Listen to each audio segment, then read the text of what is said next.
బినామీలకు కోట్లు, కార్యకర్తలకు ఎంగిలి చేయి విదిల్చారు. తెలుగు రాష్ట్రాల్లో మరీ ముఖ్యంగా ఆంధ్రప్రదేశ్ లో జరిగే రాజకీయం చూస్తే మరీ వింతగా కనిపిస్తోంది. పేరుకు మాత్రమే ప్రభుత్వాలు మారుతూ ఉంటాయి, పేరుకు మాత్రమే పెత్తనం చేతులు మారుతుంది, కానీ అక్కడ జరిగే పనుల్లో మాత్రం ఏమాత్రం మార్పు ఉండదు అన్న సంకేతాలు ప్రజల్లోకి బలంగా వెళ్తున్నాయి. అదేంటో తెలియదు కానీ పాపం నిత్యం జెండా భుజాన వేసుకుని ఎండనక వాననక రేయనక పగలనక పార్టీ కోసం నిత్యం కష్టపడే కార్యకర్తను గుర్తించడానికి, సముచిత స్థానం కల్పించడానికి ప్రతి పార్టీ నీళ్లు నములుతూనే ఉంటుంది. ఇది దశాబ్దాల చరిత్రే. ఇక మరోపక్క ప్రభుత్వాలు మారినా, పార్టీల పెత్తనాలు మారినా, బినామీలకు బడాబాబులకు లాభం చేకూర్చే విధానంలో మాత్రం ఎక్కడా ఏ పార్టీ వెనకడుగు వేయదు అన్నది స్పష్టంగా కనిపిస్తున్న వైనమే. ఈ మాటకొస్తే కార్యకర్తల మనోభావాలు అన్న కోణాన్నే తీసుకుంటే నిజంగా ఆ విషయంలో కాస్తో కూస్తో వైసీపీ పార్టీనే మేలన్న మాట రాకమానదు. కులాభిమానంతోనో, మతాభిమానంతోనో, ఇంకా చెప్పాలి అంటే ప్రాంతీయ అభిమానంతోనో ఆ పార్టీ తీసుకున్న కొన్ని నిర్ణయాలు బహుశా ప్రజలకు నష్టాన్ని మిగిల్చాయేమో కానీ ఆ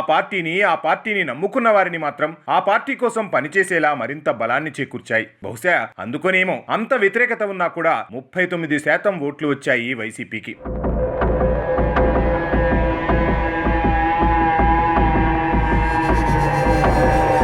ఇక గుర్తింపు అనే లెక్క విషయంలో తెలుగుదేశం పార్టీ ఎప్పుడూ వెనకబడే ఉంటుంది అన్నది బహుశా ఆ పార్టీ కరుడుగట్టిన అభిమానుల నుంచే వినిపిస్తున్న మాట. తాము ఎంత నష్టపోయినా రాష్ట్రం బాగుండాలి అన్న ఆకాంక్షతో పనిచేస్తున్నాం అన్న తెలుగుదేశం పార్టీ క్యాడర్ ఎమోషన్ ని ప్రస్తుత కూటమి సర్కార్ కాస్త లైట్ తీసుకుంది అన్న లెక్కే వినిపిస్తోంది. ఎందుకంటే గత ప్రభుత్వంలో జగన్ బినామీలుగా లేదా జగన్ పార్టీ బినామీలుగా ఉన్న వారికి మళ్లీ ఈ ప్రభుత్వంలో కూడా లబ్ధి చేకూరుస్తూ ఉండడం చూస్తూ ఉంటే తెలుగుదేశం పార్టీ క్యాడర్ కి కోపం కట్టలు తెంచుకుంటోంది. ఉదాహరణకు షిరిడి సాయి ఎలక్ట్రికల్ 8,365 ఎకరాల భూమి కేటాయించాలని ఈ ప్రభుత్వం నిర్ణయం తీసుకోవడం, ఏ సంస్థ పైన అయితే గతంలో తెలుగుదేశం పార్టీ జగన్ బినామీ సంస్థ అంటూ వైఎస్ఆర్సీపీ హయాంలో ఈ కంపెనీలకు ఇచ్చిన పనులు, దోచిపెట్టిన భూముల గురించి భీకరంగా ప్రచారం చేసిందో, వాటిని సోషల్ మీడియా ద్వారా ప్రజల్లోకి బలంగా తీసుకెళ్లిందో, అదీ కాక ప్రభుత్వం రాగానే ఆ కంపెనీని తొక్కిపట్టి నారతీయకుండా ఆ కంపెనీ పెట్టుబడులు పెడుతుంది కదా అని వేల ఎకరాలు పంచడం చూస్తే కార్యకర్తల మనోభావాలు తెలుగుదేశం పార్టీకి పట్టవా అన్న సంకేతాలు ప్రజల్లోకి బలంగా వెళ్తున్నాయి. ఇది వైసీపీకి చెందిన వారిది సార్ అంటూ ఎమ్మెల్యేలు చెబుతున్నా